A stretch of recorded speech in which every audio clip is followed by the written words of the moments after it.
Yeah, I'm here. Yeah.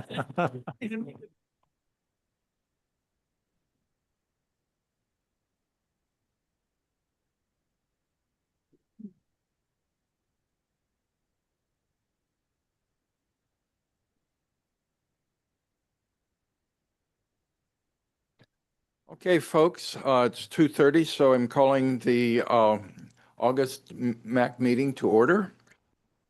Hello. And the first item up is introduction of the advisory council members and staff in public. So I will start. I am Charles Johnson, MAC chair, and over to my right, which is Rick. Hi.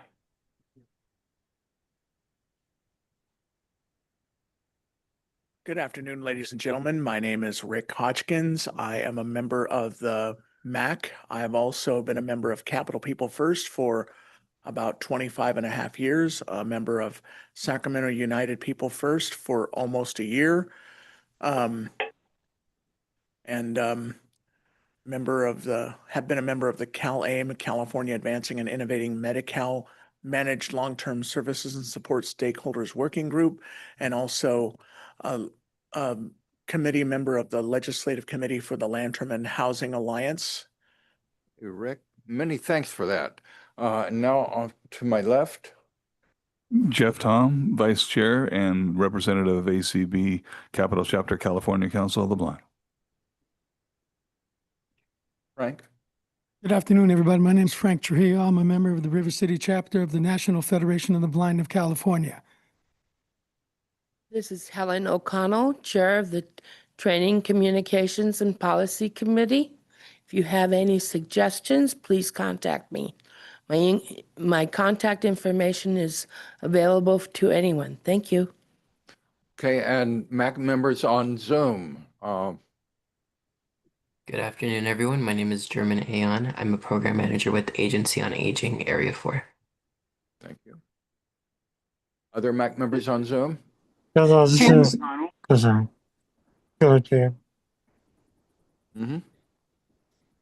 Floor, member at large, representing seniors.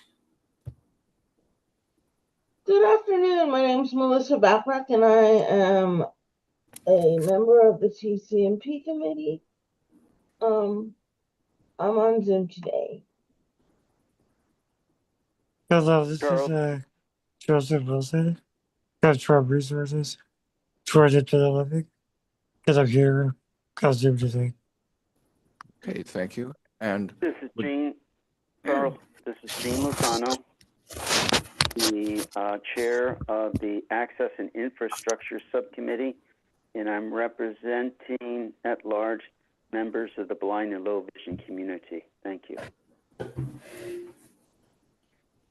Was that, I think that should be it on Zoom.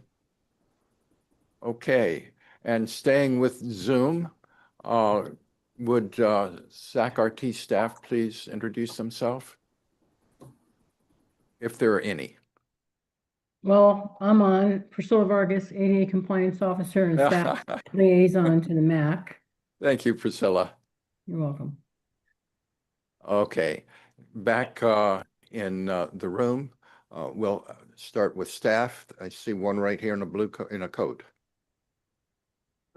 Hey, good afternoon, Henry Lee, SAC-RT General Manager, CEO. I'm so happy to be here. Okay, thank you. Hello, Blanca Araujo, Senior VP Operations. Good afternoon, Jamie Poole-Canterbury, Director of Customer Satisfaction. Hello, Holly Martinez, Customer Advocacy Supervisor. Hi there, my name is Natasha Liu. I'm a customer advocate at SAC-RT. You want to pass the microphone down? Hello, Shelley Valentin, Deputy CEO for SAC-RT. AC Courtright, Budget Director, SAC-RT. Lisa Hines, Senior Vice President, Security, Safety, Customer Satisfaction, SAC-RT. Sam Feigelman, Planning Intern with SAC-RT. George Kirbyson, Director of Light Rail Maintenance. Vincent Beatty, AVP of Operations.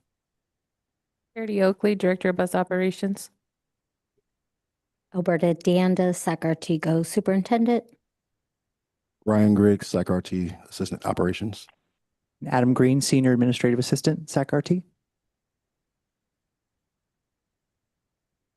And Austin Greiner, Accessible Services Administrative Assistant.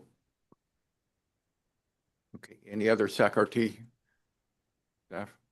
Okay, and do we have someone to walk a microphone around? Oh, okay, great. Okay, members of the public? Jackie Tatro. I have regular service dogs. I'm Caleb Hart. I'm with Via Transportation. Jack Nordman. I'm not a part of anything. But you're an A's fan. Dustin Johnson. I'm not here with any other organization.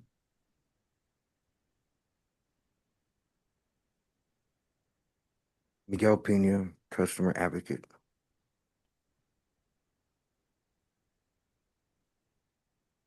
Hi, Teresa McDonald, waiting to become a member, and I have my guide dog Mario from Guide Dog Foundation for the Blind. Oh, hi, Mike Cisneros, waiting to be a member.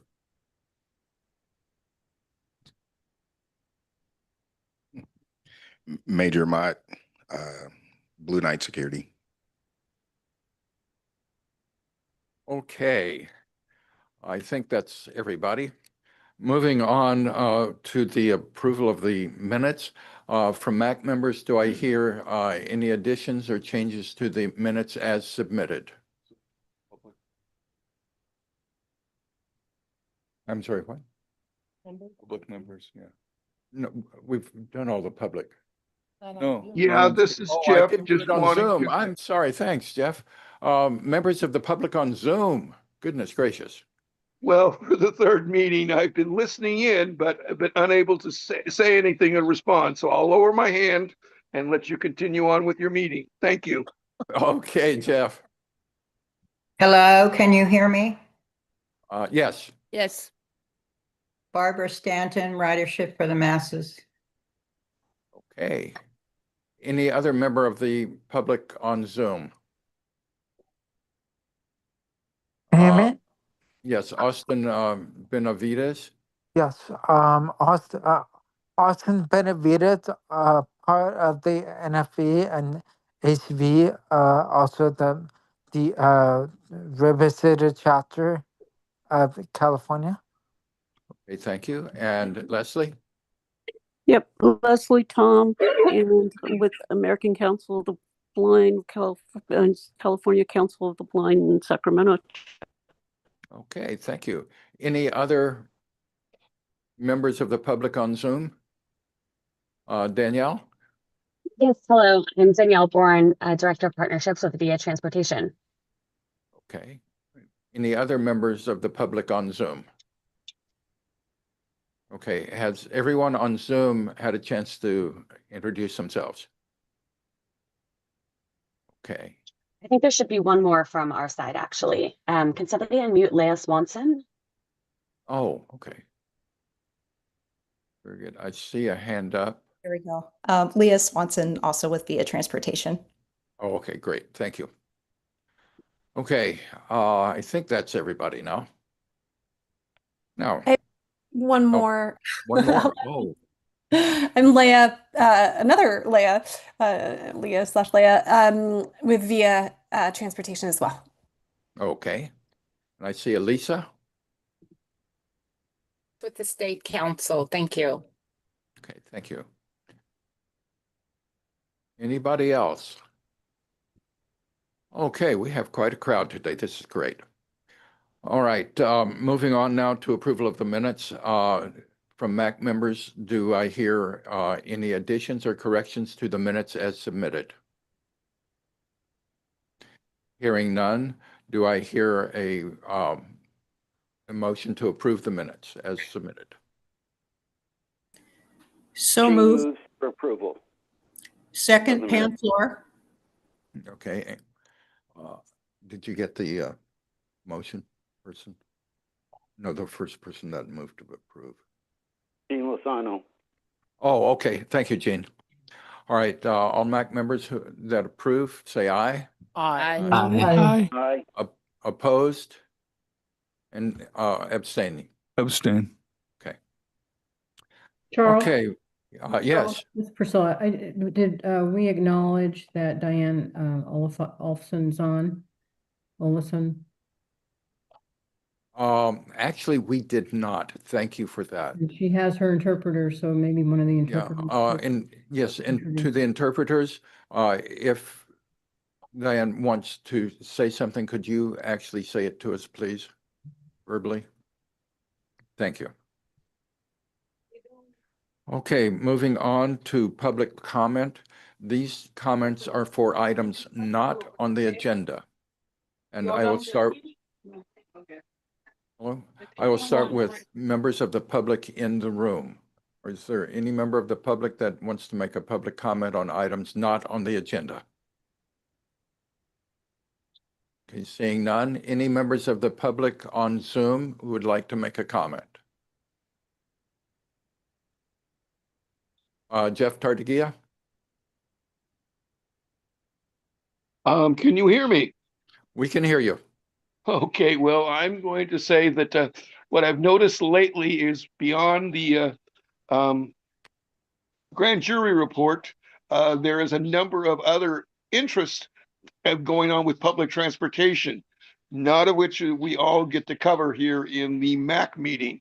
I think it's a good thing, and I'm encouraged and appreciate today hearing what may be the outline of VIA's service, which is in our, should we say, agenda, but experiencing what I did in the last month or two, just in Carmichael with trying to use the Flex service, waiting to see what improvements we're going to anticipate going on. That's my public comment right now, since I'm now in the Carmichael area, seeing what's happening and going on for that region. Thank you. Okay, thank you, Jeff. Any other, sir, I'll come back to you after I finish Zoom. Any other members of the public on Zoom want to make a comment? Okay, coming back to the room, sir, I think a microphone's coming to you. I'm concerned about the funding that's being given to SacRT Go.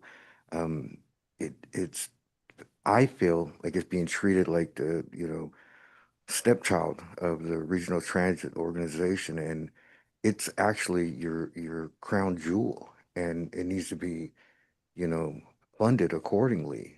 It shines and it reflects upon, the SacRT family as a whole. So I'm hoping that, the board members and so on would understand how important it is for us customers, in the Sacramento area, the disabled customers that need and depend on SacRT Go. If you continue to cut the funding, if you try to find cheaper ways of doing things like with Flex and so on, I know it's necessary at times, but please try to continue to keep the funding appropriate and make it the crown jewel that it truly is. That's it. I digress. Thank you very much for that comment. Mr. Chair, just a quick, could you ask people to give their names? It's kind of helpful to know who we're being spoken to. Thank you. Very good. Thanks, Jeff. Could you take the microphone over so we can introduce yourself one more time? My name is Miguel Pena. I'm just a customer of SacRT Go. Miguel Pena. Thank you. Thanks. Okay. I think that's it for public comment. I see no more on Zoom, no more here in the room. All right. Moving along for chair update. Today, we have the GM and CEO of SacRT, and he's going to have a few words for us.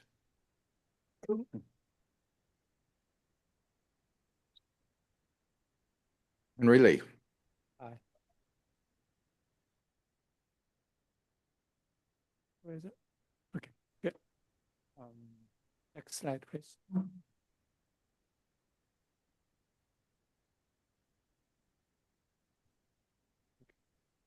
Good afternoon, Madam Chair, members of the MAC Council and the public.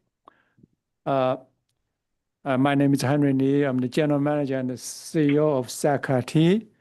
I'm very happy to be here to give Council a brief update.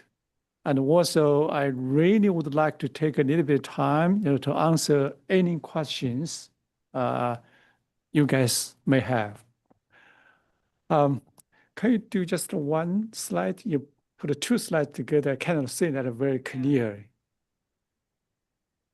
There we go. Okay, good. Okay. So I want to make that very clear.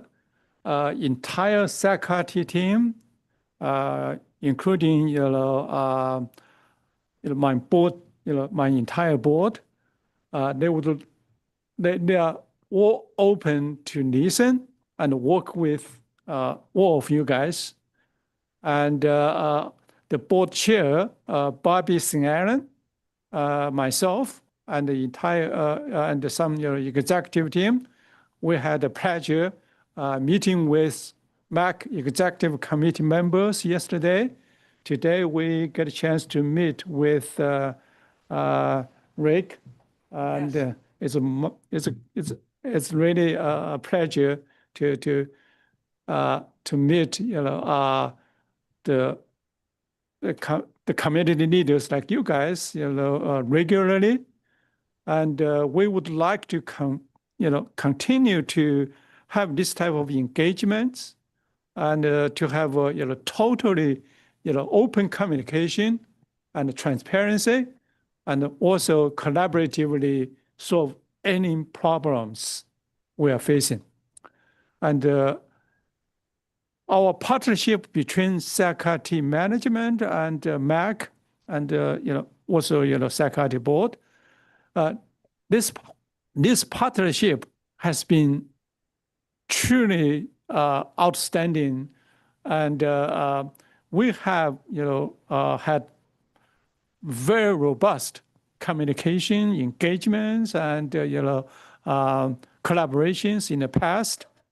And I remember 10 years ago, the MAC chair, I cannot say her wonderful face from the screen.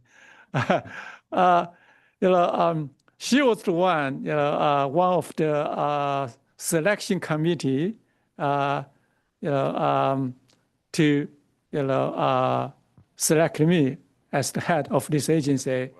And I always, feel grateful to her and to many, community leaders and MAC, board members, for this opportunity to work with you guys and to have gone through lots of, good times and bad times, especially the COVID time.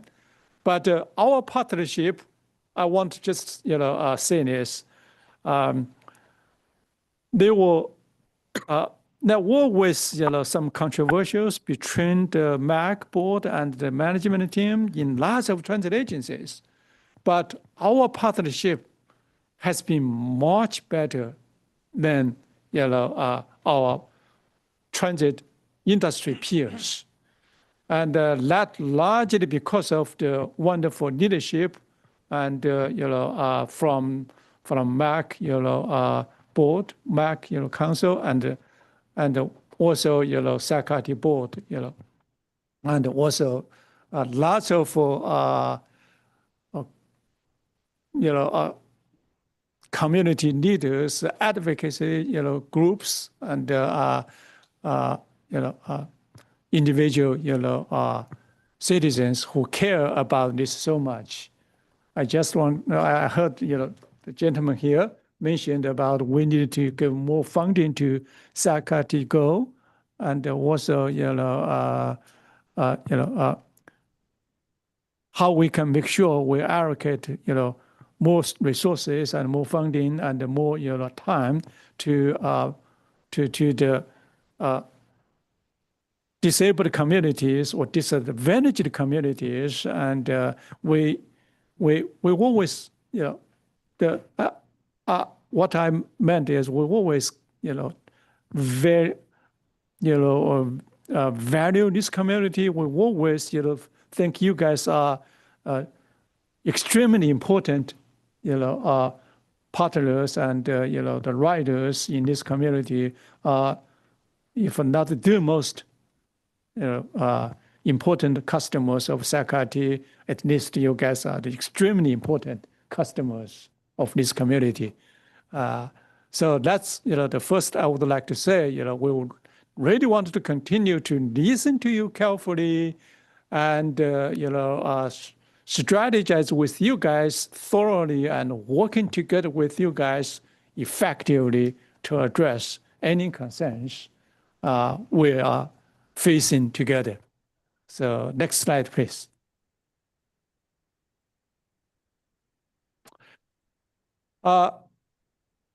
So this slide is about how we would like to continue to improve our service together. No matter how good we have been doing, or what, there were always some challenges. There were always some, rooms for us to improve. And we would like, we're committed to continuously improving our service. And for example, care right, this transition has been a quite rough process in last couple of years. And as like in the industry wide, when we make this type of technology transition, there are always something we might have missed, and especially the software enhancements, how we can make sure we address some reasonable but very important, software technology enhancements continuously.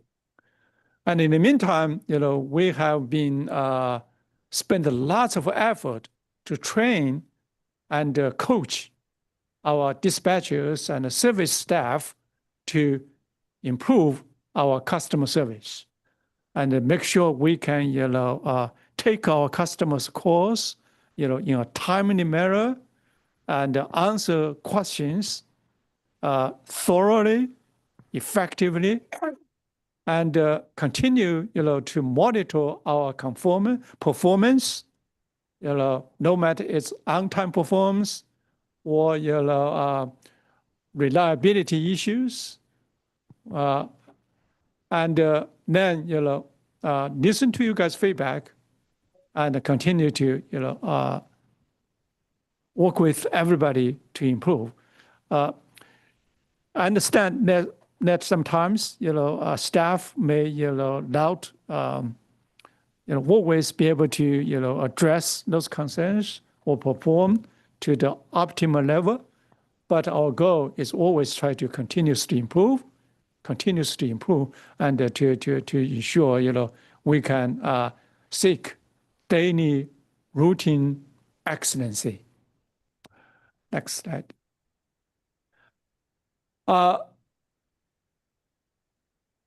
We are very happy in the past, couple years, our ridership has increased significantly.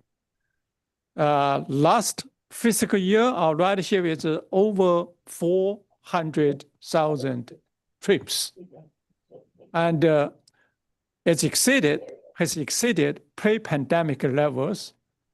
I believe, our ridership is about 108%, of the prior COVID level. July ridership actually increased 11% compared to last year.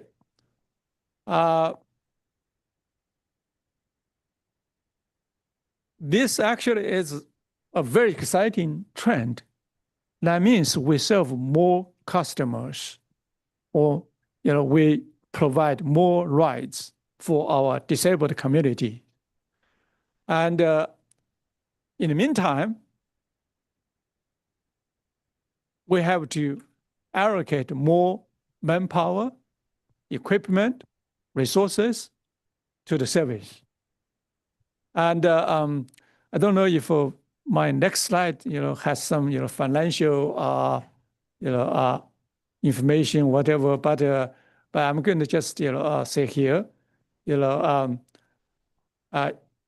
guys, realize we in the last 10 years, this region has tried 3 times, tried to get additional local fundings.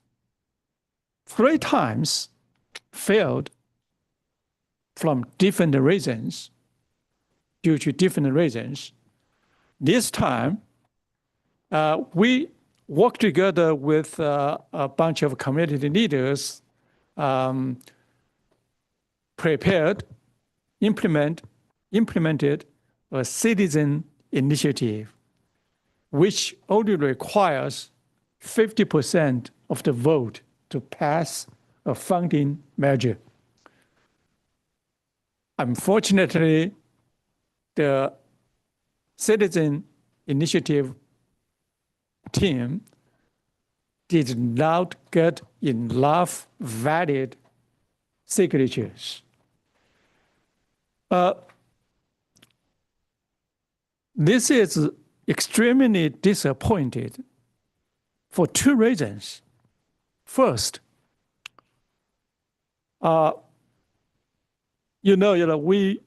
this measure will generate close to $80 million, which will divide between Sacramento and the city of Sacramento.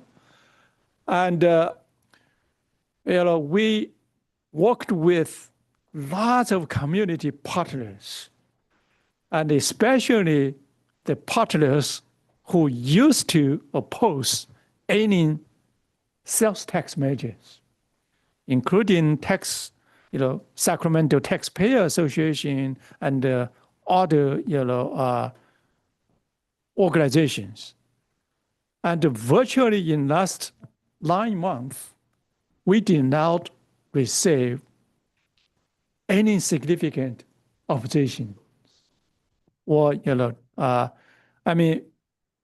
when you do not say criticism for this, or no opposition against this, what does that mean? That means,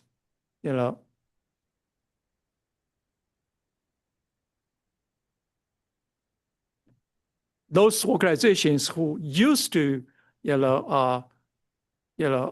oppose sales tax measures, they are either in a neutral position or they support us. We talked to the news medium organizations such as SACB and others.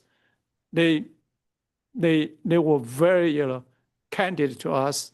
They support the funding for Safe Street and for paratransit service to help disadvantaged communities, disabled communities. They want to support working families. They want to support people who rely on public transit. And we conducted a polling later last year.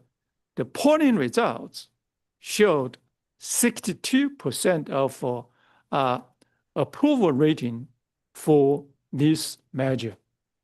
And then without any significant oppositions, that means that 62% approval rating might stay. That means we really, once the signature gathering effort was successfully completed, then we even don't have to spend too much effort to do any campaign down the road. Unfortunately, for technical issues, this did not get, this did not, succeed. So we are, why we are, very disappointed on this. We're continuing to look at what, next steps or a path forward next 2 years. We still have to look into additional local funding to support our service. We mentioned this many times. I want to mention this again. In California, the top 10 transit agencies from San Diego to Sacramento, in between LA and Bay Area, almost all other large transit agencies, they received about 1 penny sales tax from the local, local sales tax, 1 penny or 1.5 penny or minimal half penny sales tax revenue from the local jurisdictions. Us only receive 1/5 of 1 penny. So you can compare it 1/5 of 1 penny to 1.5 penny. That is 9 times more. Like that. Something like that. So that is a huge challenge for all of us. That really, calls for all of us to work together to really, educate, engage with these regions, the elected officials, community leaders, businesses, academic institutions, and public, including the news media, to help us to secure local fundings. The reason we need local fundings, first, we have the local money to pay to fund our service at the current level or expand and expand our current service. Just like this gentleman asked for more funding for paratransit service. Then we can leverage local funding to apply and secure more federal state fundings. This is extremely important. And in the last 10 years, we secured, or last 6 years along, we secured $1.5 billion federal and state grant fundings. That is about 3 times more than what our region was supposed to get averagely in the last 50 years. 3 times more. We were so fortunate and we were so grateful to be able to secure this money to do a couple things. One, totally modernize our light rail system. And even expand our light rail system. Lots of people did not realize our light rail is the backbone of this whole region's transportation system. And it's my favorite way to get around. Thank you. And mine too. But our system is over 40 years old. And the normally light rail system requires middle life overhaul. Means every 15 years, the system is supposed to just last about 30, 40 years. But in the middle time, you need to spend a significant amount of money to do the middle life overhaul about 15, 20 years ago. Unfortunately, we didn't do it because we didn't have the funding. So, 10 years ago, when I, took the reign of this agency, my board, and you guys too, gave me a very direct, mandate. We need to save our system, library system, because if you do not do that, then the system will collapse.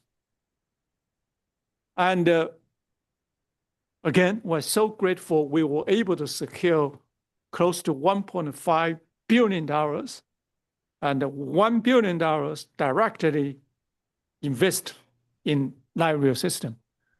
Right now, we used that funding to purchase up to 72 new spacious library vehicles from Siemens, worth about over $400 million. And that $400 million has some significant economic, ramifications or impact with the local economies. And our $400 million investment helped Siemens to secure a larger $1.5 billion business. So Siemens right now, the annual production is about $2 billion. And the sales tax, this region is able to, the funding revenue, this region is, connected from the Siemens, helped to drive drive the jobs growth, drive the economic development, and drive many other things. And also another thing, we used money to, we have enough money right now to purchase more brand new buses, and also that include brand new paratransit buses, right? From that, so we really secured enough funding to secure enough new library vehicles and new buses, and that will, the new vehicles will, allow us to continue the service for next, for next 30 years or so. Then we built multiple new stations, library stations. We're going to have two new station opening ceremonies or press conferences. I'm happy to invite all of you guys. It is especially Madam Chair, Mr. Chair, and the Madam Chair was 10 years ago. she selected me. She's still around. She's still around, yeah. Invite you guys, all of you, Jeff, and all of you guys to attend the press conferences. I will be happy to acknowledge you guys. So we need to help to work together to secure additional local fundings. And not so good news is lots of transit agencies in this state, they are facing physical cliff issue, means they are cutting service, or they are increasing the fares. Like San Diego, they just increased the fare by 35%.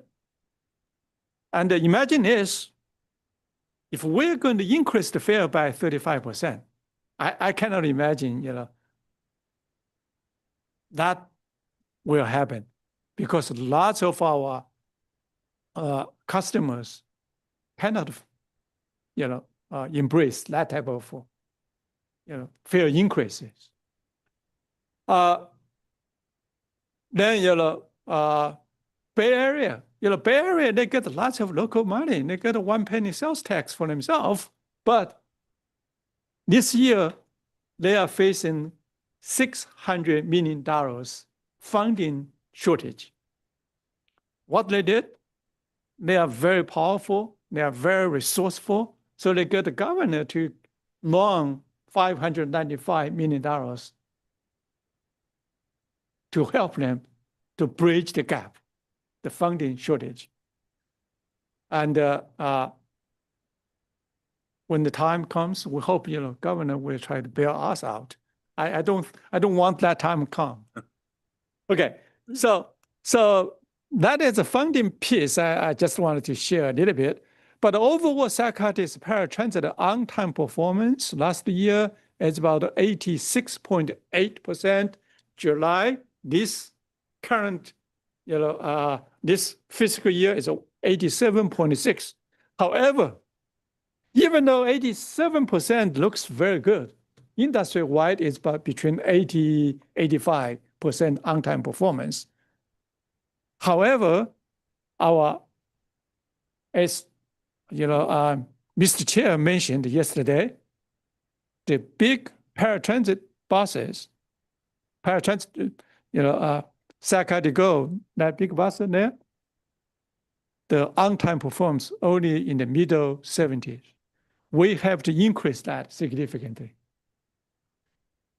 The good thing is, Yusuf, the on-time performance has been 98%. So average that out, get to 87%. But we cannot just being satisfied with that 87%. We have to say how we can improve, the big paratransit Go, Sacramento Goes, buses, on-time performance. Okay, that being said, next slide, please.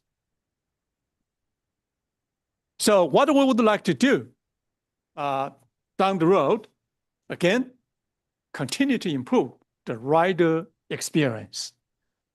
We heard some great customer feedback about how our drivers, supervisors, transit ambassadors, how they go above and beyond to make customers' riding experience more comfortable, more convenient, more satisfied. But not always, some very small individual, our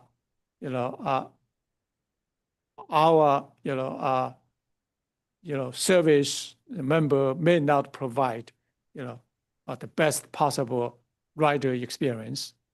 And then we're going to continue to hold ourselves accountable, continue to look at our performance scorecards to ensure we will improve those not so satisfied scorecards.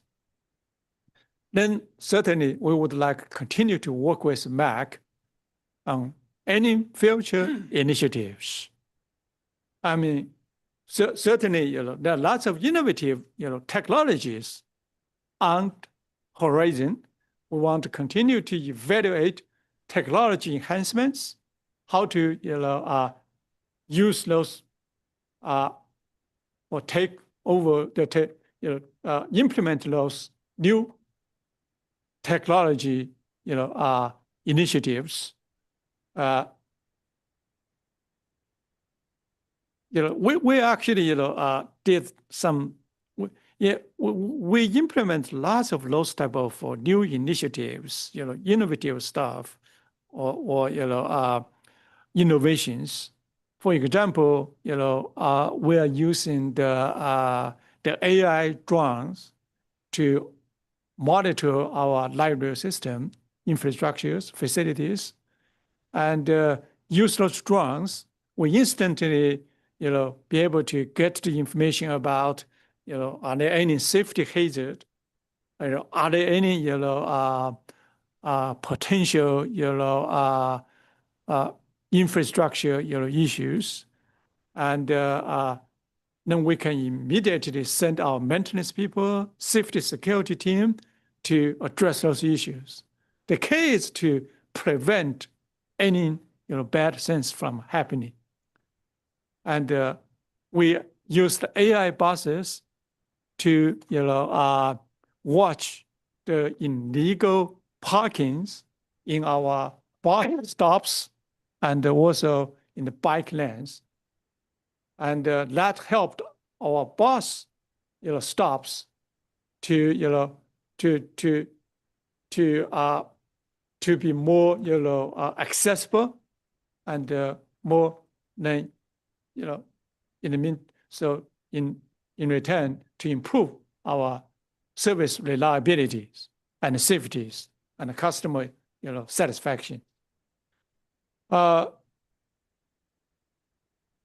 always room for us to improve the communication with our riders. Our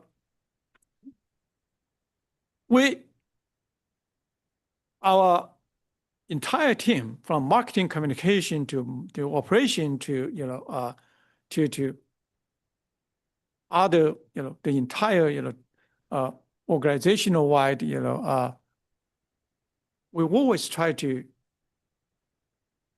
find the best way to communicate with our community, with our riders, but there always sometimes we thought the communication breakdown or loud enough the information being shared in timely.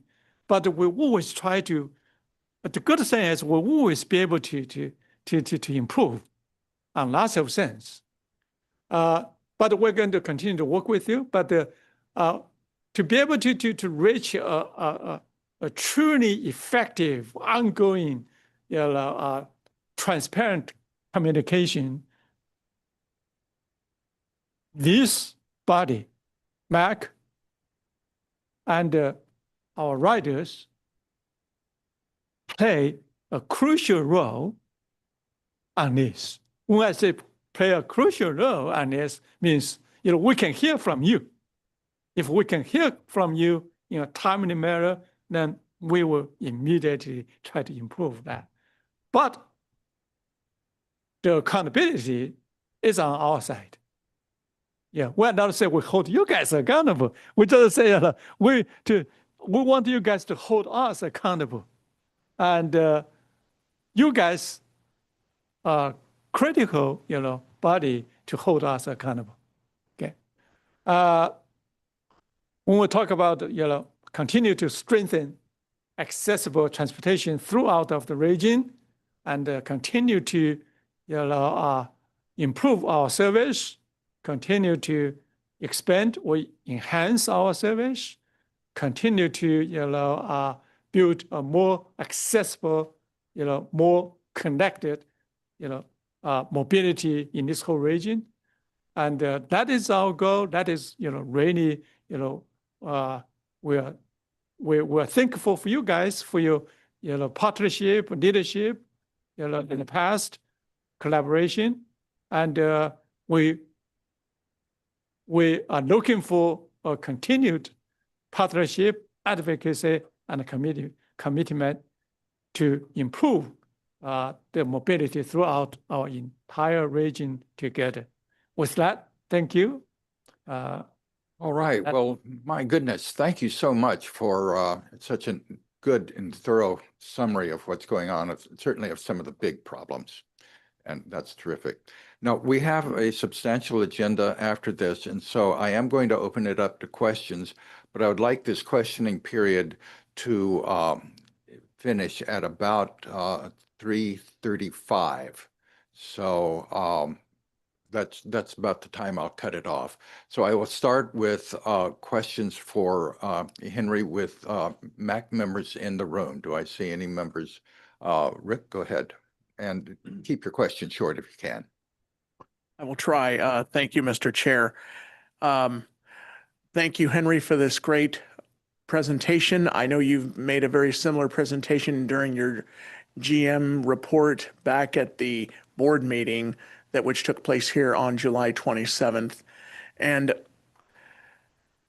during that meeting, a member of the public brought up the advertising of plate agencies or companies on buses and light rail trains. Would it be possible, instead of advertising other businesses and companies on buses, that we advertise for RT? Put the word out there that RT is desperately seeking local funding or more local funding. Have you thought about RT advertising on the buses and maybe aboard light rail trains and the little shelves about that? Thank you.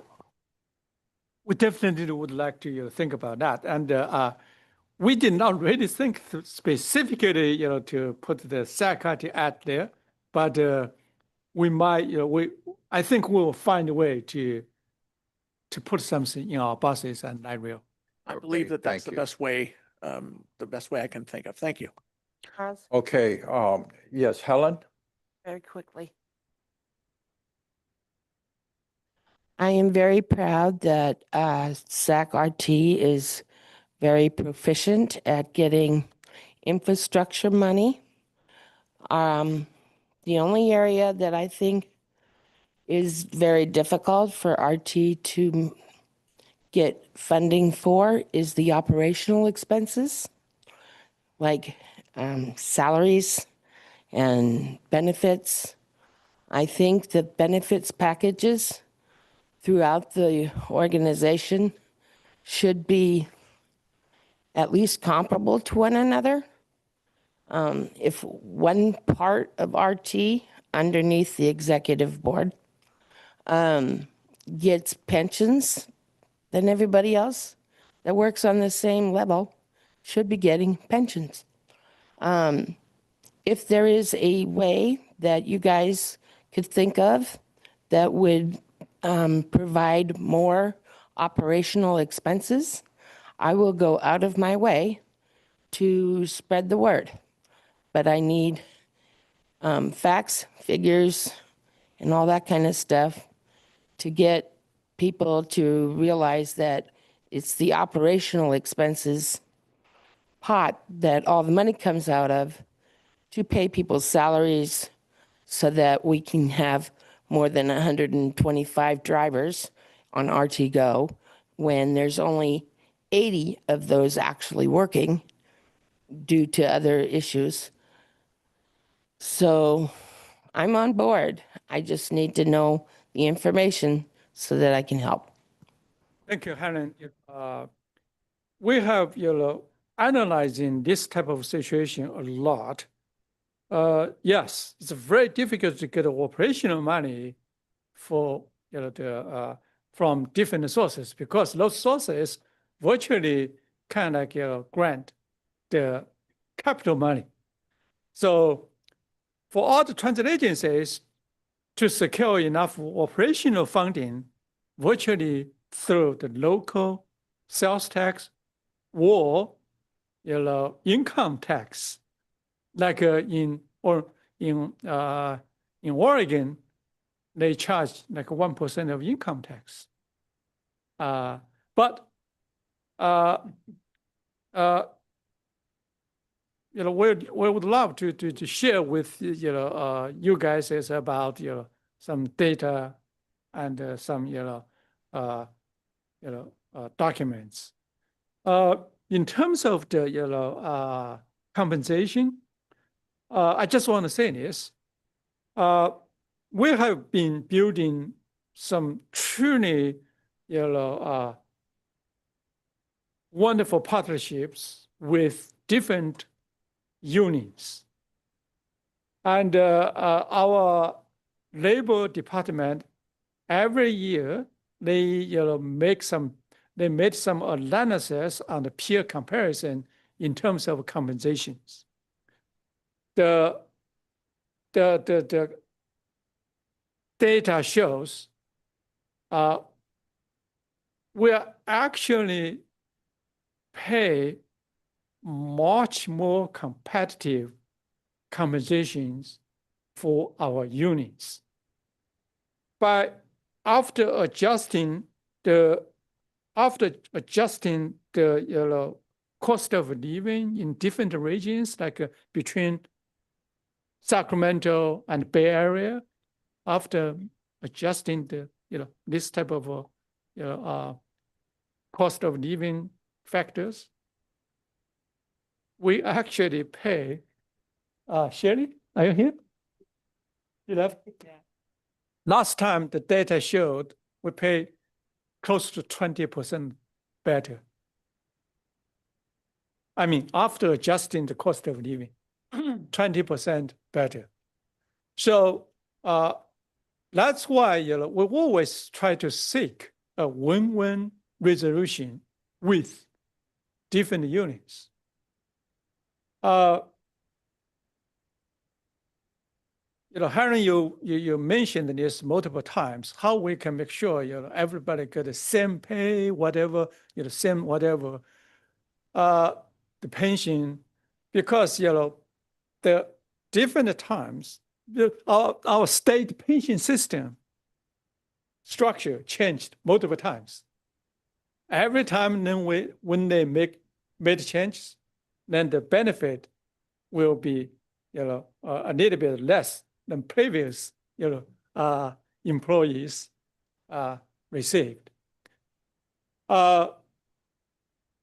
Our pension department actually did some analysis about for new employees who did not get a pension benefit, and because they're new, some of them are from different from the organizations, or we annexed from like Elk Grove and others. So the central size, they had different payment compensation structures. So we inherit that, and because if we try to treat them fairly and equitably, because they're different situation. But that being said, we're still looking into that, and the initial analysis is, if we actually give those very small portion, probably 5% of the employees who do not have the pension, but they have about 9% of the deferred compensation. If we transfer that 9% of deferred compensation to PEPRA pension, actually the cost virtually are similar. So then if we're going to do that, those 5% of employees who do not have the pension, they will have to trade off the 9% of the like 401A, 457 they're receiving, then give up that, then then receive the pension. So it's not something. It sounds like the information you heard maybe may just partial information.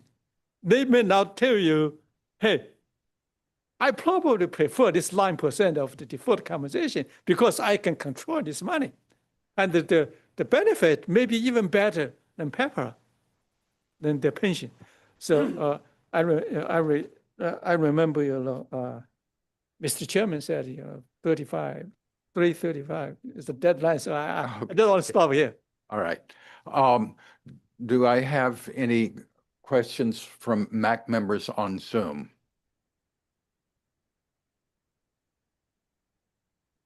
No.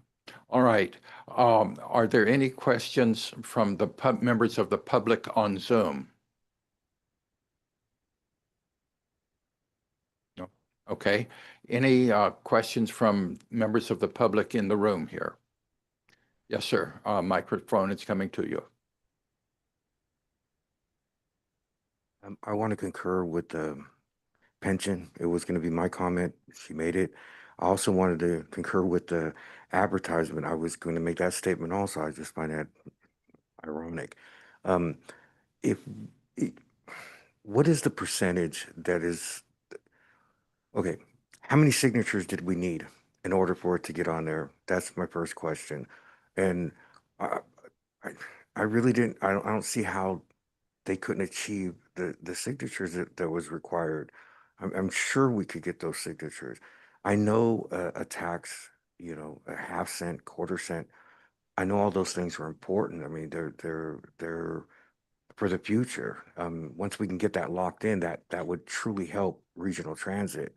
Um, as a consumer and user of regional transit, I'm happy to do whatever it takes to make that possible. Getting signatures, you know, that are necessary for it to get on the ballot. In regards to the advertisement, you know, we need to think that the public do not like buses. The people that drive cars, they don't like buses. They don't like buses, you know, in front of them, near them, you know, around them. That buses annoy them. We need to find a way to reach out to them in a unique way, just thanking them for being understanding, you know.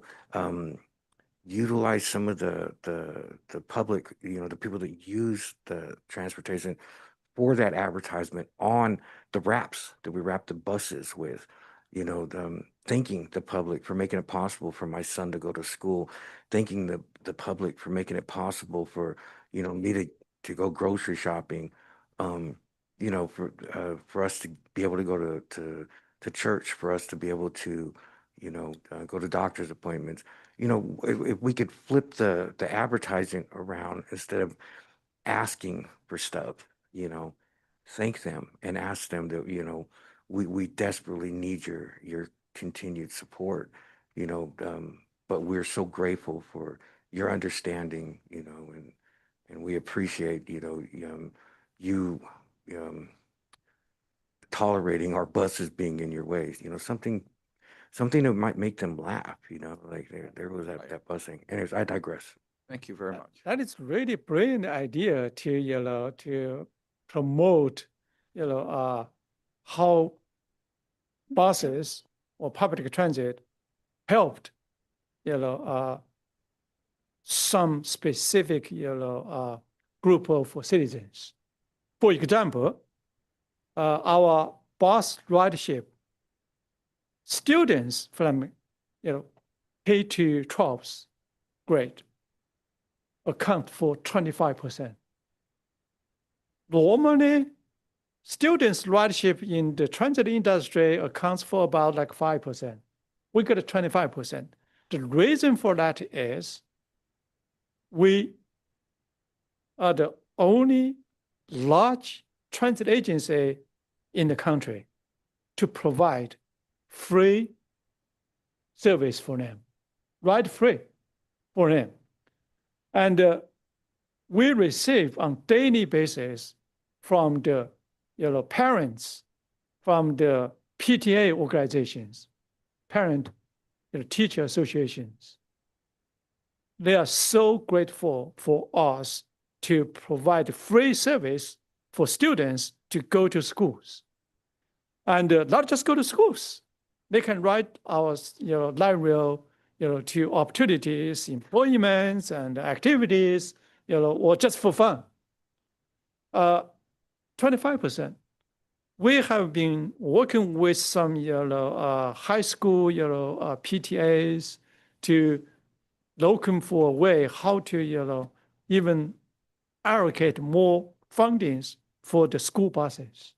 Because this region, we don't have enough school buses or no school buses. But the school actually, because of our, you know, help, 320,000 students were able to ride us for free. That, you know, for the time being, I cannot say further, but I just want to mention one thing. Before we implement ride free for students, our school, you know, unified in different in this whole region, they have a double-digit absenteeism because lots of students, their parents were not able to provide, morning, afternoon, take them to the schools. And then school lost millions of state and federal fundings because those fundings are based on the attendance, the students' attendance. And that alone saved millions of dollars for the schools. If we put something in our buses, as our buses, say how great this is, how grateful our parents are for this, then that may really help. Then other stuff, we can other good things we can show that. Another thing is the signatures. For city of Sacramento, we need about 30,000 valid signatures. This time, the signature gathering company, they produced 33,000 signatures. However, when those signatures were submitted to the county election registry, and they counted that, they found more than 20% signatures are not valid or sufficient. So that means 30,000 signatures are required. The valid signatures only 26 or 27,000. So short about three, kind of like 10% valid signatures. And that requires lots of effort and money too. The money spent on that signature gathering effort probably over 600 or 700,000. So that's just some information. I'm totally transparent here, as much as I can factually share with the, this body. All right, Henry, many thanks for your time. It's been great having you here and appreciate your candidness and everything. With any luck, some of the students that receive full rides as their students will turn into excited and vigorous riders in the future. So, okay, again, Mr. many Chair? thanks. Yes. I have a quick question. Based on what Very you quick, said. because we're past my cutoff time for questions. I'm Can sorry. you do a very quick one? Very quick. On the last thing you spoke, you said that the city had to provide 30,000 signatures or whatever. How come the county's not included?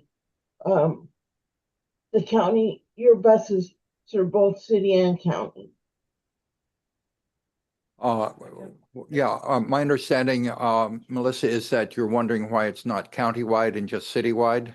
Yes. Okay. So we did a polling, a poll showed countywide, the approval rating is about 50 or less than 50%. So if a poll showed you only 50% potentially you get you successful, then we also put citywide it's 62%. So that's why the group of community leaders decide to use the city instead of county. Okay. Very good. Thank What you. was the ridership, what's the percentage of the ridership for people riding on community college, UC, or CSU? Okay, this is the last question. That gentleman, that guy made me I'll about to I'll answer take that question. one, Rick. Okay. Perfect Thanks, timing. Rick. I'm stepping up here for the budget for the next item. Yep. Rick, we can get you the precise percentage. It's far less than the K-12 student ridership though, but we can get you the precise number at the next meeting. Yeah. Okay, Thank you very much. Casey. Well, thanks for the segue, Rick. Casey Courtwright, Budget Director for SAC-RT. I'm going to make this as brief as possible to try to get us back on schedule here. But we're very proud to present SAC-RT did have the board approve a balanced budget for fiscal year 27 at the June 8th board meeting. Next slide, Austin. We'll walk through today just a couple of our goals and strategies that we had as we developed the budget. And we'll look at some of the, real high-level expense categories, some of the real high-level revenue categories as well. We'll talk about where the money's spent in terms of the type of service delivery and a split of admin costs versus operational costs and stuff like that also. So the first slide here, it has a picture on the right-hand side of the screen of what a budget analyst desk could look like. Lots of tables and charts, binders, folders, calculators, etc. The left-hand side of the screen talks about some of the various initiatives that we had, and we'll go through those now. So some of our goals for 27, we certainly wanted to budget without any service reductions, despite, as Henry mentioned, about half of transit agencies nationwide either having already cut service or considering to cut service. I think it's important to throw in at this point also that SAC-RT has restored virtually all pre-pandemic service that we had. Some of those agencies that we're saying they haven't cut service yet, they also never fully restored service, right? So SAC-RT has done an excellent job in my mind of figuring out a way to restore, essentially all of our pre-pandemic service and then add additional service in some cases as well. The budget supports SAC-RT's strategic priorities of customers first and business optimization. There's some one-time state SB 125 funds included in the budget, as well as some flexible federal funding from 5307 and 5337. We didn't budget for any staffing reductions or changes to service, and there's no fare rate adjustments included in the 27 budget also. Next slide, please, Austin.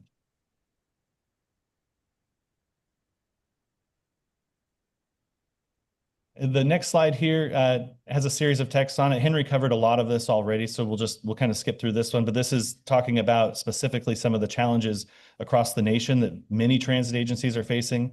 SAC-RT has done an excellent job of balancing our budget over the past several years, and there are a lot of challenges going on across the country. LA Metro, BART, Muni, here in the state of California, all in the process of considering service reductions.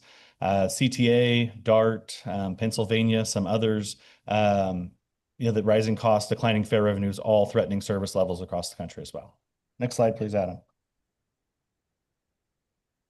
This slide really gets into the meat of the 26-27 budget. There's a table on the right-hand side of the screen that I'll walk through a few of the line items on there with respect to everyone's time here, but we'll go first to look at it compares the fiscal year 26 budget for SAC-RT to fiscal year 27. So there's a column displaying the various revenues and expenses across the last two fiscal years, and then a percent change number for each of those items. In total, though, the 26 operating budget was just over $267 million. In fiscal year 27, the board adopted a budget of over $278 million. That's a 4% increase to total revenues. 4.3% increase to total revenues. We also see a 4.3% increase to total expenses of the same $267 million to $278 million. A couple of the categories to call out in particular, we were far more conservative in our assumption on fare revenues in fiscal 27. One of the things that we actually overstated our initial assumption of fare revenues that would come in 26 with some hope or positivity that the state worker return to office would generate some additional fare revenue for us in 26. As we know, that was pushed back really late. It has begun here in 27, and we're actually just as of yesterday met with our Connect Card Consortium, and we did see a really positive return to fare revenue during the month of July from that state worker return to office. So I'm very positive this year that fare revenue number of 19.2 million, that we should be able to achieve that as well. We'll go and go to the next slide here, Austin. This slide displays a service delivery breakdown in terms of where is the money going. So the $278 million operating budget that we talked about recently, it's split up into several categories, large expense categories at SAC-RT. About 77% of the money goes to support operations. 23% of the money goes to support admin functions. And that includes insurance. That's important to note here. Nearly half or 40% of the admin support is actually insurance cost at SAC-RT. This is in line with historical proportions at SAC-RT and industry standards. There's a pie chart on the right-hand side of the screen showing the expenses as a slice of a pie. The largest slice of the pie here is bus operations. They account for about 42% of our total expenses. Admin costs are, like we mentioned previously, 23%, and that includes insurance and some other related costs. Light rail is around 20% of our budget. Public safety at 8%, and then SAC-RT Go itself is about 7% of the total operating budget. Next slide, please. In terms of where the dollars go themselves, if we just a different slice of the same pie, that same $278 million can be split up into salary and benefits versus other expense categories at SAC-RT. So on the left-hand side of the screen, there's a pie chart showing that nearly 70% of the $278 million goes to salary and benefits for SAC-RT employees. Professional services, this would include any and all security-related costs, is about 10% of the total budget. We mentioned insurance and liability as a large expense category. It's around 9% of our total budget. Materials and supplies come in at about 5%. Utilities are 3%, and other expense categories make up the final 2% of the budget. On the right-hand side of the screen is a bar chart. It takes those non-labor categories and it displays the 5 largest expenses within those. The majority of those costs, or the largest expense by far, being insurance and liability at over $26 million a year. Fuel and LRV traction, so getting our vehicles around, is nearly $12 million a year. Contracted security services, most of this is the Blue Knights and some other, the SAC-RT sheriffs and some of those other contracts. That's about $11 million. Bus and LRV parts, making sure we keep our vehicles maintained and on the road, a little over $5 million. And purchase transportation, this would be USERV in the past, VIA in the future. Those types of costs at over $4 million a year. Next slide, please. The last slide here just shows the budget cycle. The budget process is really a year-round thing for SAC-RT.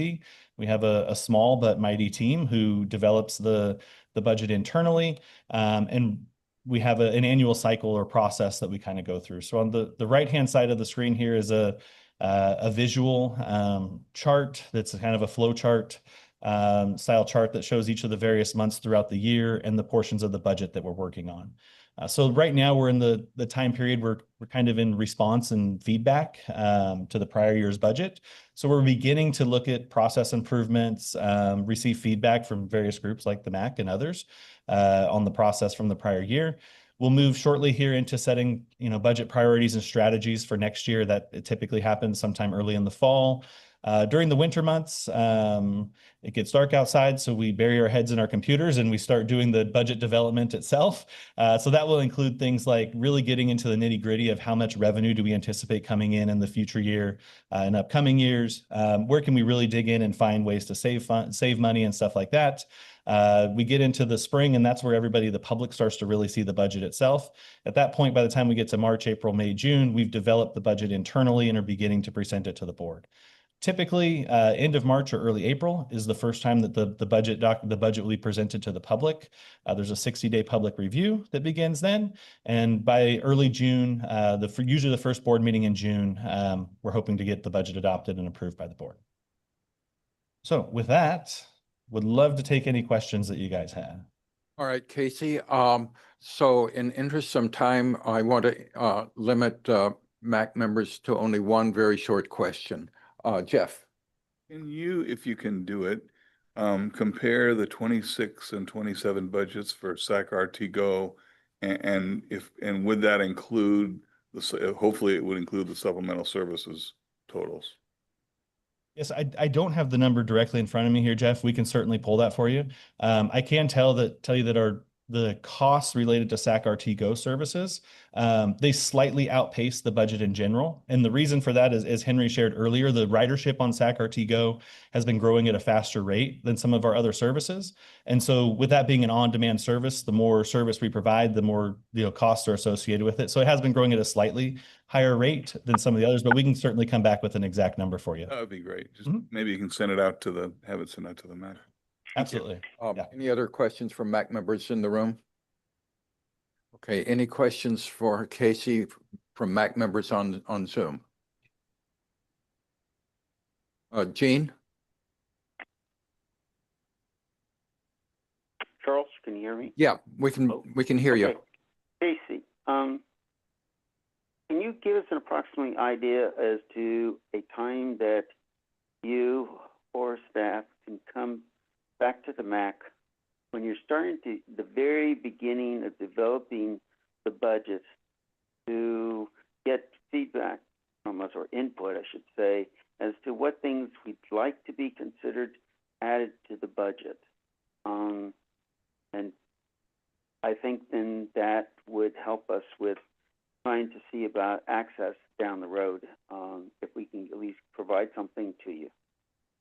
Thank you. Can you give us that information roughly at this time right now, when you might be able to meet with us about that? Hopefully that makes sense to you. I think the appropriate time frame for that would be sometime like in the December, January timeframe before we really start, putting the numbers on a spreadsheet and having them down hard. So maybe Austin or Priscilla, if you guys want to take a note that, I can come back in December, January timeframe and certainly do a working session with you guys on it. Thank you. Bye. Great. Okay, Rick Short, please. What is the ridership looking like for community colleges, CSU, and UC? It's desperate enough, it's devastating enough that we need more money, but it's just as devastating to know that the ridership for community college, CSU, and UC is down compared to K-12. Rick, we'll get you the exact numbers on those prior to the next or before the next MAC meeting. I can say that I wouldn't want to say that the ridership has declined necessarily without digging into the numbers themselves. Really what's happened is the K-12 ridership has grown proportionally just a faster rate than everything else.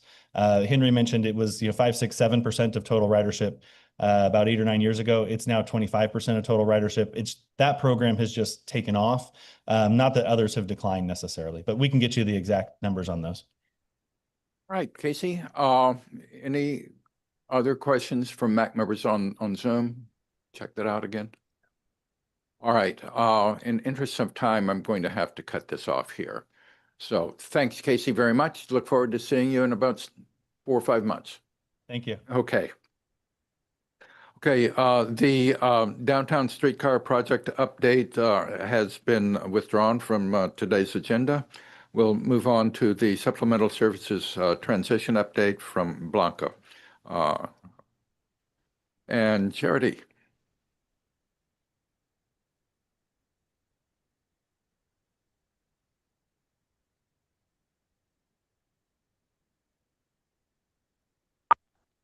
Good afternoon, Blanca Araujo, Senior VP of Operations. I just want to give you guys 2 quick updates, and then I'm going to pass it on to Danielle from VIA, who is going to be presenting today as promised with the continued presentations in regards to some concerns that we heard, and we want to make sure that we're giving them the time to go over those and maybe hopefully answer some questions. I did want to just confirm that it was adopted, the contract was passed last board meeting for VIA. So we are now, why we're here today, and we're able to continue to work a lot closely with VIA and get the transition going. So I'm happy to report that. I also want to just drop a quick heads up. We are putting a staff report. As Henry mentioned, we're getting ready to buy some new Gillies, which we have already been in contact, 40-foot buses with you guys. And I just want to make sure we're on the same page. It goes to the board this Monday, but we will still have the opportunity to review the buses, have them come, and I think we have a date already set up for that. and modifications and anything that comes up is done later. So I wanted to make sure everybody understood that and didn't panic if once they saw the staff report for Monday. And with that, I'm going to pass it on to Danielle, and she can, and I believe it's going to be online. She's going to be presenting online. Hello, Danielle. We see you. Hello, everybody. Wonderful. Yes, it'll be me and Leah from VIA all presenting in a row. So if they need to be given additional permissions, those are the two other folks who will be joining me. And we have a slide deck as well. I'm not sure if that is already visible. There it is. Awesome. And I'll start just with a short introduction. Oh, that one's not ours. No. That's the hub mobility. We're looking for the Oh, well, while they look for it, I can just give a little bit of a background that's not on the slides anyway. Firstly, we're thrilled to be back here, and we do plan to join for meetings moving forward. So we'll be looking forward to seeing everybody every month.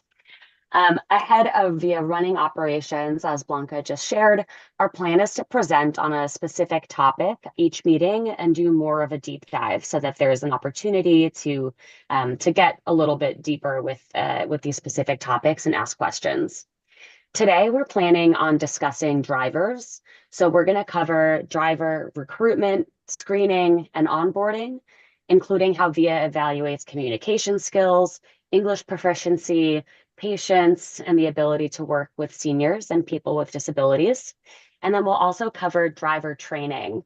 So that is safety and sensitivity training, disability awareness, passenger assistance, including for riders who are blind or have low vision, service animal protocols, wheelchair and mobility device securement, and preventing potential trip and fall hazards when assisting all passengers. I will note there are a lot of slides. We do not intend to present on each one.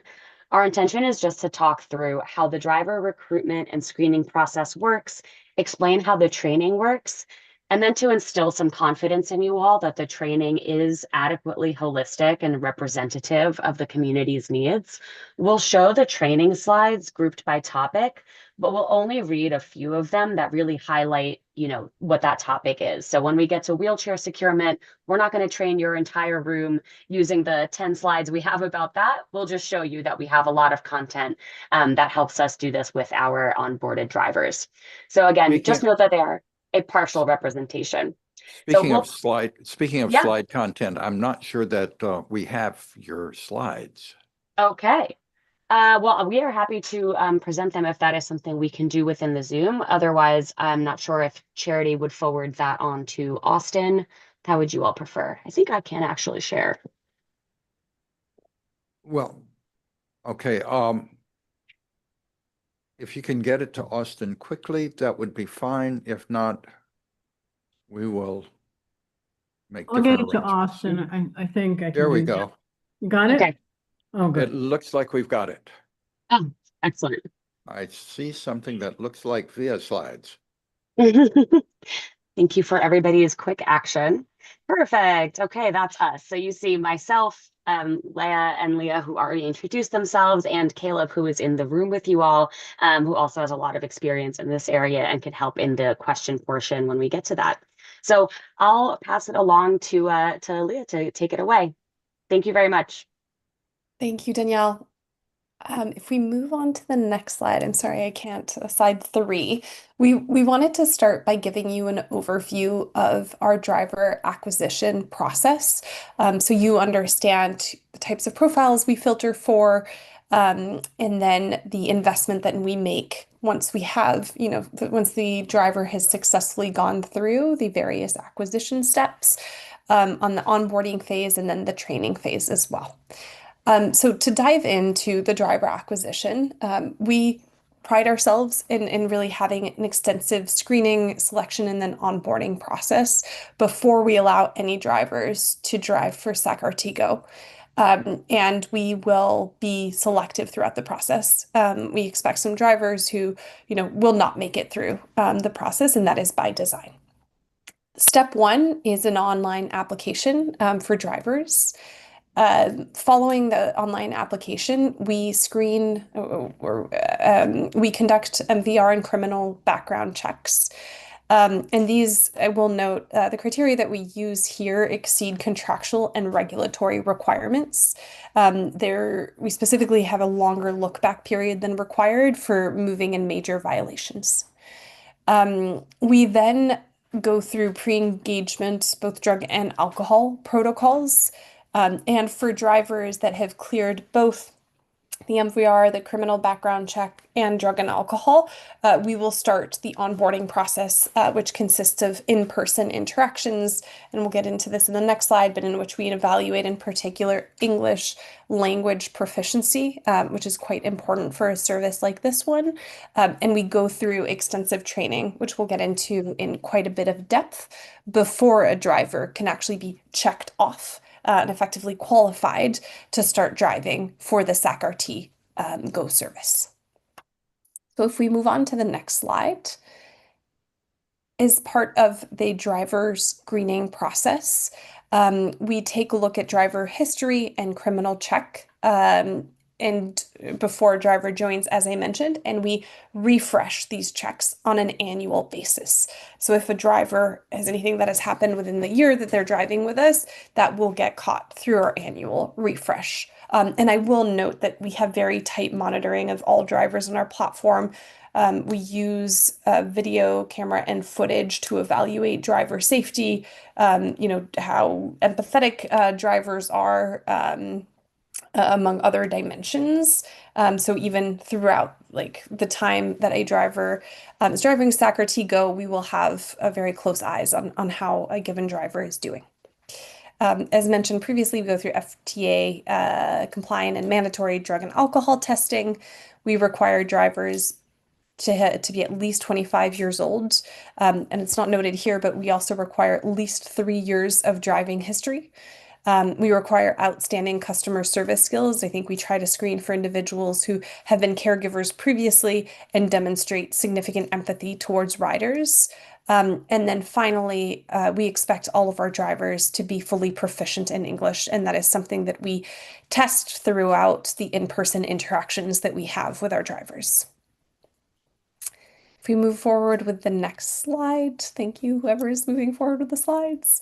On the driver training, once we have selected drivers, we work with them to complete the onboarding and the training process.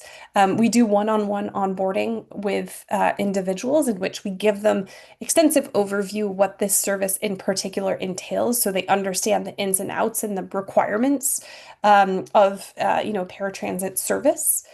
We walk them through vehicle procedures, so specific kind of at the vehicle level, like what is, for example, how is a specific wheelchair secured in one specific device. That is something we really, really emphasize. Wheelchair securement is obviously, as I think you all know, critical to the success of the service and to rider safety. So something that is very emphasized in our trainings. We train them up on how to use the driver app so they are comfortable and don't have any tech issues as they operate on the platform. We walk them through safety and service policies so they're crystal clear on what is allowed in the service, what isn't allowed, and what the expectation of them is. We train them up extensively, and Leah is going to get in some slides, training slides, to walk you through some specific examples here, but on customer service and disability awareness. We have found this to be very important in all services that we run, but in particular in paratransit. I will note that we're now seeing the chat. I don't know if that's by design. Thank you. Great. And then, so on slide 5, drug and alcohol awareness as well is something we walk them through in a one-on-one onboarding. In parallel and on an ongoing basis, based on what we see as being a driver's area, if there are any areas of improvement, we will provide tailored online learning modules for that specific driver, like a refresher on VIA's policies, safety tips and tools. I will note that these tips and tools will be tailored to whatever information we uncover on a specifics like drivers' driving patterns. and then additional material on disability awareness and sensitivity, customer service tips, and finally avoiding and diffusing conflicts with our riders. If we move on to the next slide. The driver training happens both in the classroom and then out in the field, in which we do live, wave securement training. As you can see in the vehicle here on the left-hand side, we expect every single driver that is getting checked off by us to know how to secure all wheelchairs in the different types of vehicles that we have, or wheelchairs, I should say, in the different types of vehicles that we have. And in order to be quote unquote activated on for SAC-RT Go, a driver needs to have proven to us that they are comfortable with wheelchair securements and can do it safely, repeatedly. We also talked through, I think this is some repetition, but the expectations on door-to-door service, what ADA compliance means.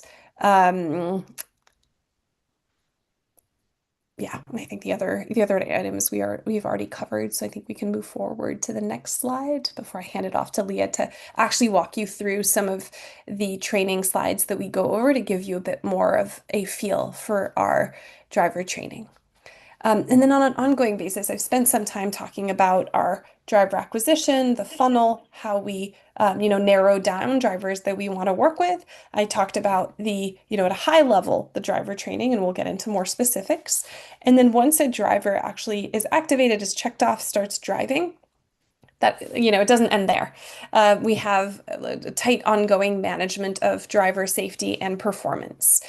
We have online portal at the driver level that gives them visibility into their safety scores, which are analyzed from video footage that we have of that driver and calls out, harsh braking or speeding or distracted driving. And so we're able to, give transparency to the driver on how they are doing, and then give them tailored coaching on whatever area of opportunity they have. I will note this has proven to be quite effective. Drivers are quite competitive with themselves and amongst, and with each other, and want to be at the top. And we've seen meaningful improvement in safety outcomes as a result of rolling out this dashboard.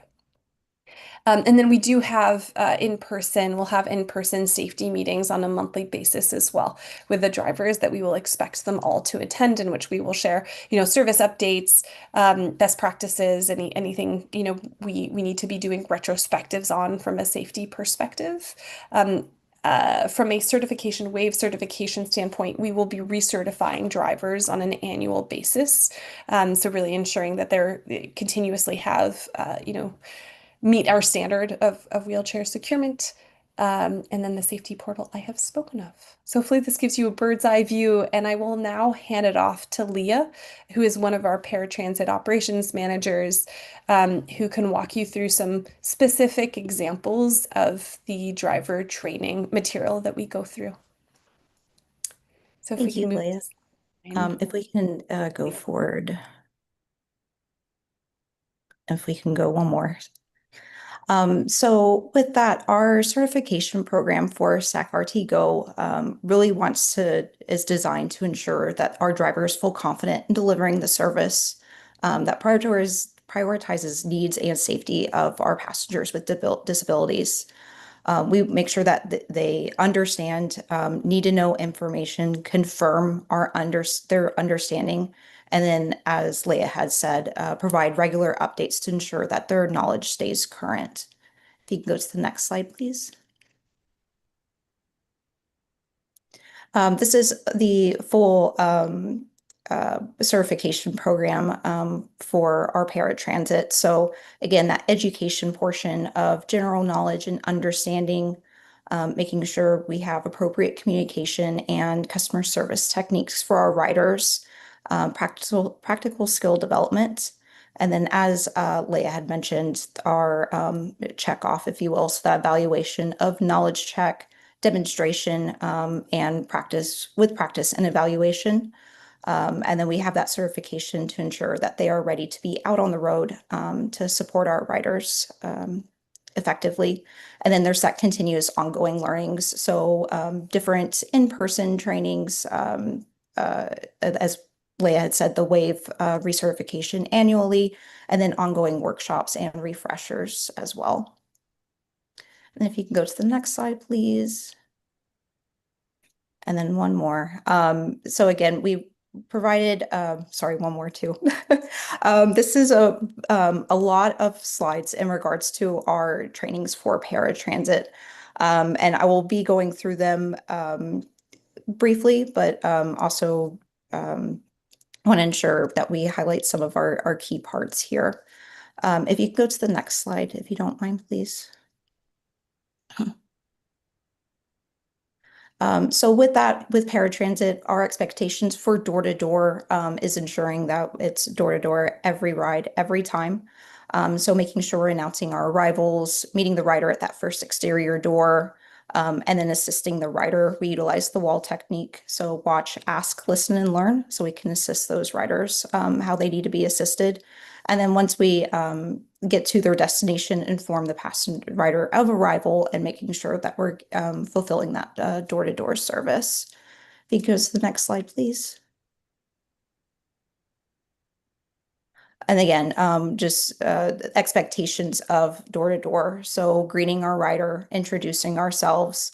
We want to make sure that we're confirming the rider's name as well. So we have picked up the correct person to get them to their destination with you. We also want to make sure that they have all their belongings with them, how they'll be paying, and then again, that wall technique of asking, how can we assist them today?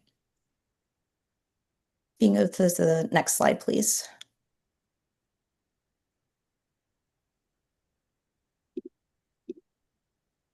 And then one more, sorry. So as I had discussed, we utilize the wall technique, watch, ask, listen, and learn. So approaching and watching the person, introducing ourselves, asking how can we assist. We then wait for that passenger to respond and ensure that we are understanding what they are asking. If we don't understand, we repeat the instruction for clarity, and then letting the customer know that we understand their needs and responding appropriately. If you can go to the next slide, please.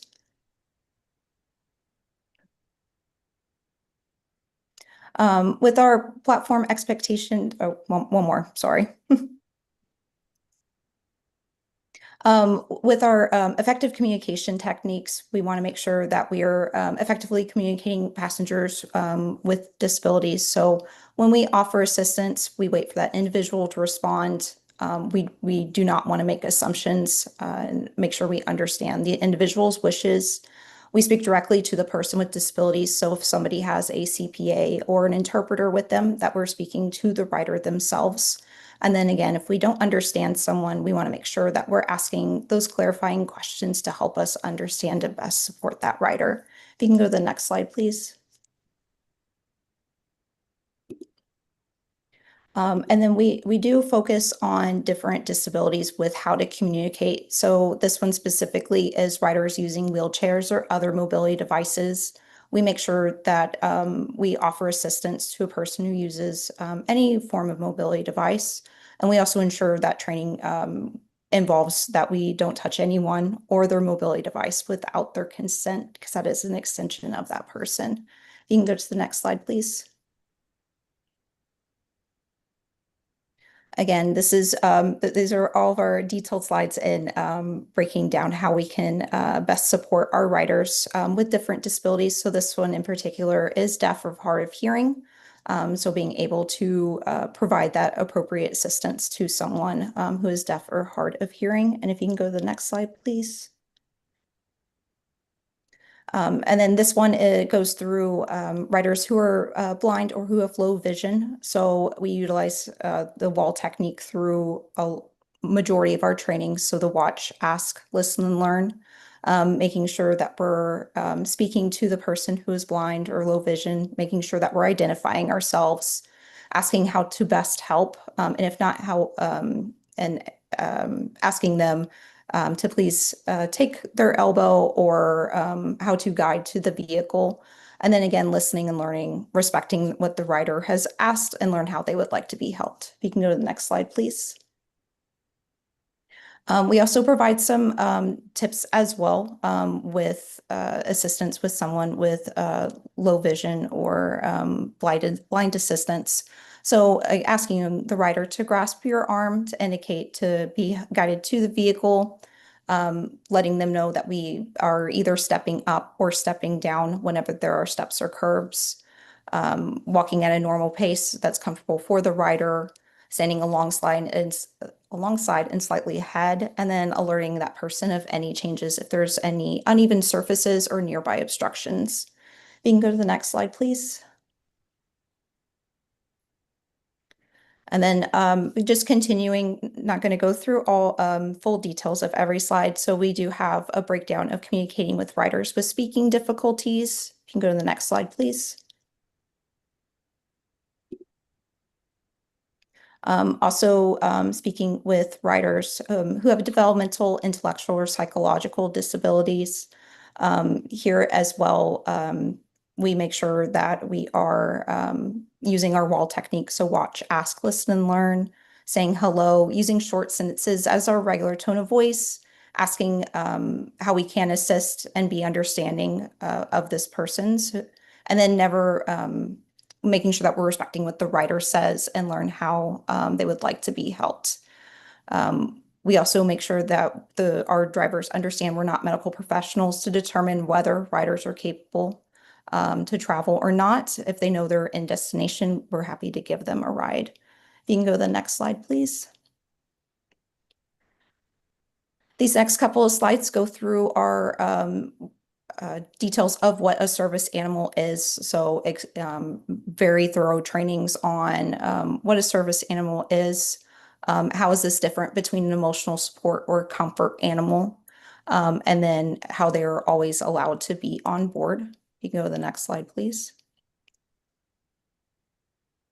We also have trainings on how to confirm a dog is a service animal. So we very thoroughly explain that they don't need IDs or vests or any type of certification. Under the ADA, you're only allowed to ask the 2 questions. And so we ensure they know what those 2 questions are. Ways we also want to make sure service animals, like our riders, have a code of conduct they must adhere to. So the service animal must stay on the floor, does not bark, does not have any accidents. And then it's that handler's responsibility to control their service animal. If you can go to the next slide, please. One more. Sorry, there's quite a few.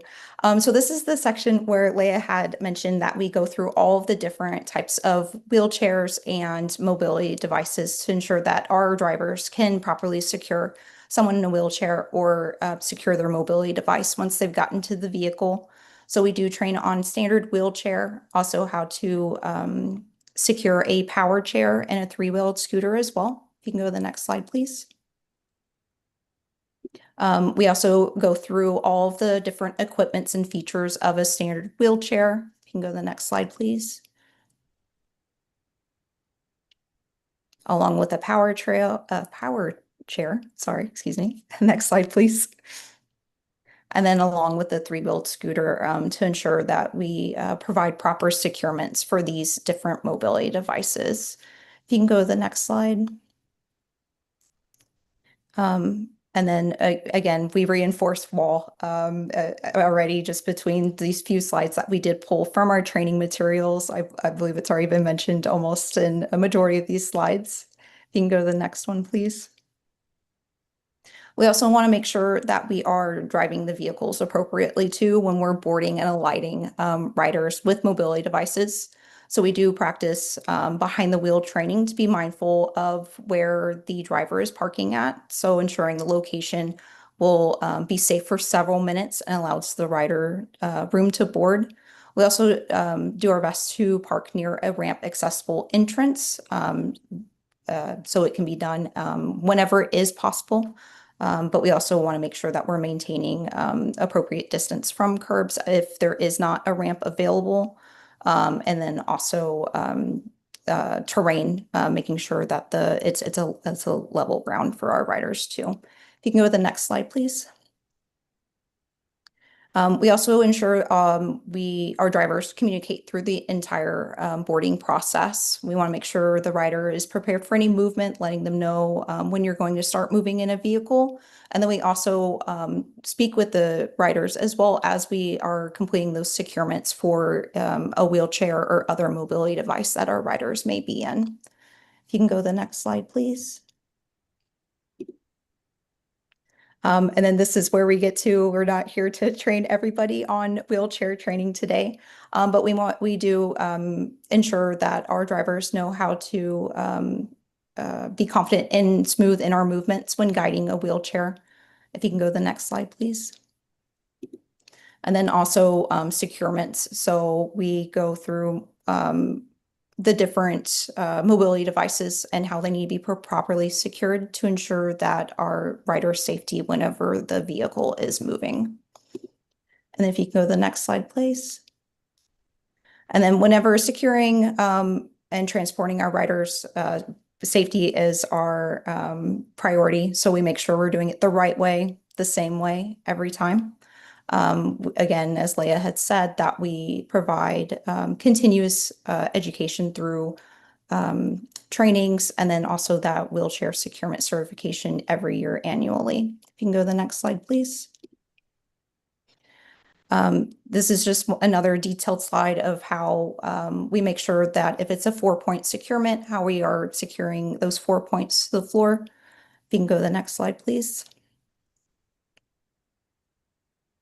And then continuing on that, more details of the anchor points on the floor, how those retractors are safely secured, and how the securement works for those 4-point securements. If you can go to the next slide, please. And then from there, again, more detail, securing the wheelchair, the retractors, along with making sure that the floor restraints, lap belt, and the shoulder belt are secured properly. If you can go to the next one, please. And then some mobility devices may be difficult to secure. So if so, we do have web loops available in the vehicles. So for our mobile scooters, or if there's another device that the hooks can't be attached, we also have the web loops available as well. If you can go to the next slide. And then again, just more thoroughness on how to fasten a lap belt. If you can go to the next slide, please. Along with the shoulder belt as well, since we work from the floor up and then once unsecuring from the shoulder belt back down. If you can go to the next slide, please. We also make sure that our drivers are aware of driving and making slow and steady turns. While they are actually completing behind the wheel training, we will have our drivers actually be in a wheelchair in the back of a vehicle. So then they can understand their movements of, making sure they're making slow turns, how stops could feel, how railroad tracks can feel, and how those little movements may not seem like much in the front, but in a wheelchair in the vehicle can have a different feeling. You can go to the next slide, please.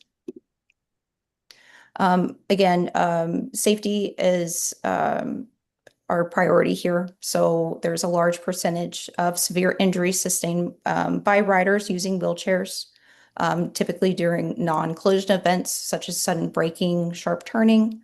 And then this is resulting in either tipping over, securement failure, or just falling out of their seat. We're deeply aware of the additional risks facing riders that use wheelchairs face in transit, and we make sure we train our drivers to be conscious, empathetic, and extremely safe. If you can go to the next slide, please. Again, just more details on, we do give statistics during our training so they understand just the different levels of risk when a rider traveling that's seated in their wheelchair. You can go to the next slide, please. Again, provide more details that there is a 45 times higher than injury rate for people that do not use wheelchairs. You can go to the next slide, please. And then here, this is again, safety and is always top of mind. So we want to make sure that we prioritize rider and driver safety needs all times on the road. We also ensure we complete pre-shift and post-trip inspections of the vehicles themselves, the securements, and the vehicle quantity and quality. We adhere strictly to traffic laws and regulations, and then proper use of safety equipment such as wheelchair securement systems, ensuring that we're utilizing those properly and consistently at all times. And then if you can go to the next slide, please.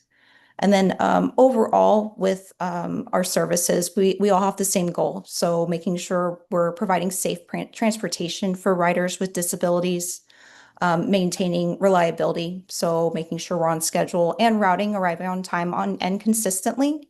And then that our drivers are providing assistance with courtesy and respect, making riders feel valued and safe. And then I'm going to pass it back to Danielle if you're available. Great. Thank you so much, Leah and Leia. I really appreciate it. And I would love to hand it back to the folks in person at SAC-RT if there are any questions that we can help cover.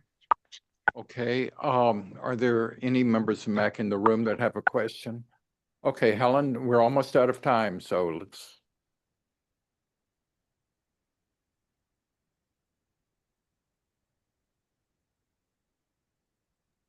Can't hear you, Helen. Does this service address gurneys, shopping carts, or walkers? Securements?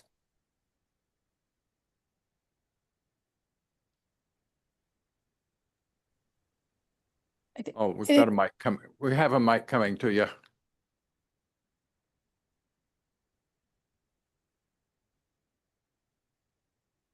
Yes, the answer would be yes. We do train our drivers as well on securing these walkers, any other form of mobility device.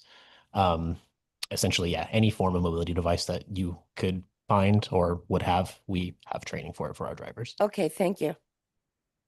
Okay, any MAC member on Zoom?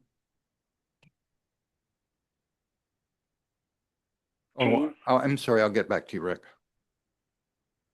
Okay, let's see. Jeff, I'll get back to you too. Rick? Gene? Okay, I'll be as brief as I can. You mentioned communicating with the deaf.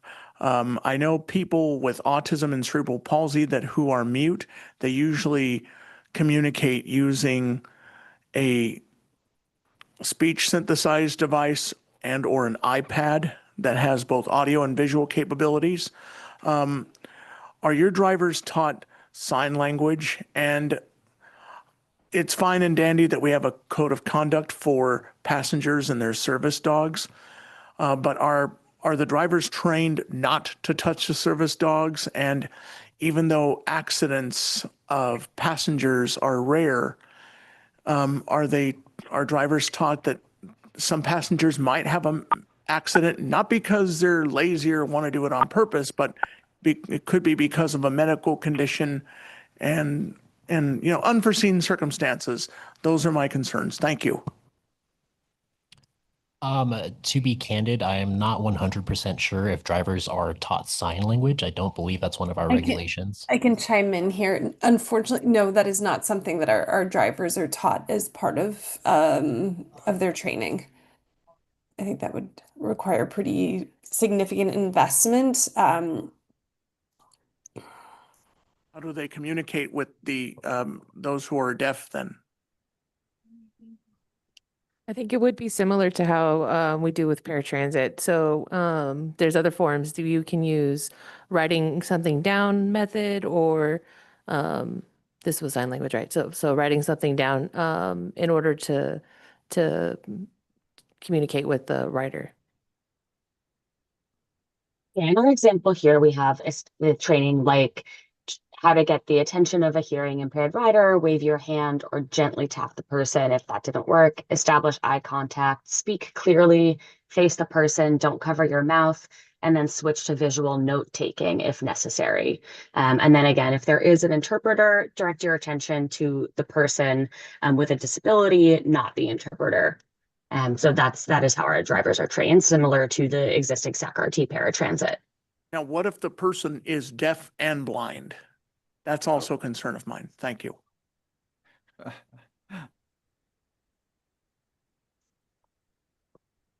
I believe essentially we would still operate under that same procedure of having the writer in question, either talk to text, something along those lines to provide ample communication, and then we would follow the same guidelines as well. Okay, let's move on. Jeff Tardakia, we have about 30 seconds here, so maybe you. The floor, I think. I'm Charles, I think Team one on the Gene floor. wanted to speak before you would go to the public, and I think he needs to speak first. It's his turn. Gene Lozano. I'll defer. Okay. I missed all of that. Okay, yes, go ahead. Charles, can you hear me? Yes, it's Okay. very faint, but we can hear you. Sorry, Gene. Okay, I'm got it right against my mouth.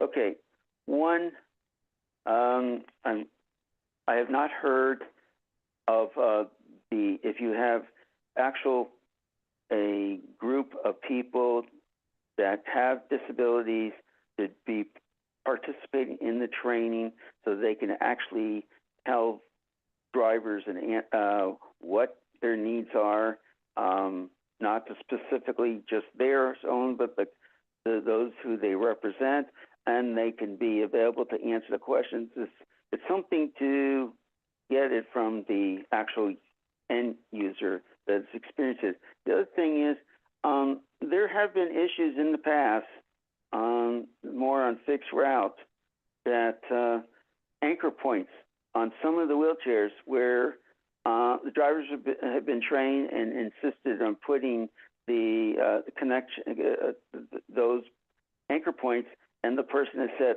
my wheelchair or device has been custom made, and if I have use those anchor points, it will compromise the frame, and it has happened.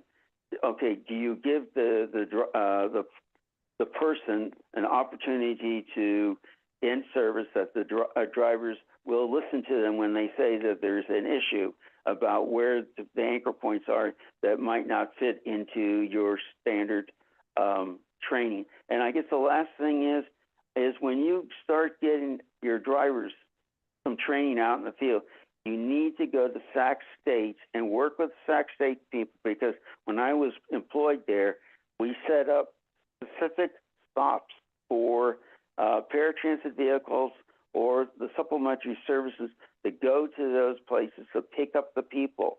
And that was part of when they called in, they told them, I'll be at stop 5 or whatever it is to find it, because it's a challenge to get around to that campus, and you're going to have a lot of people riding that in the next, and I know you're not going to be starting service then, but at least for the spring semester, you need that. Thank you. Okay, response? Did you follow that? Yes. Thank you, Jean. Very helpful. Leah's actually going to chime in with some of the examples of what we do in Trinity Metro as an example.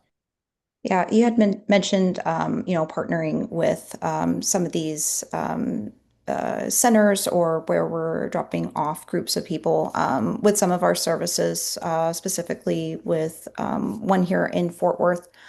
We have partnered with some of these different care facilities. So one of them is Lighthouse for the Blind.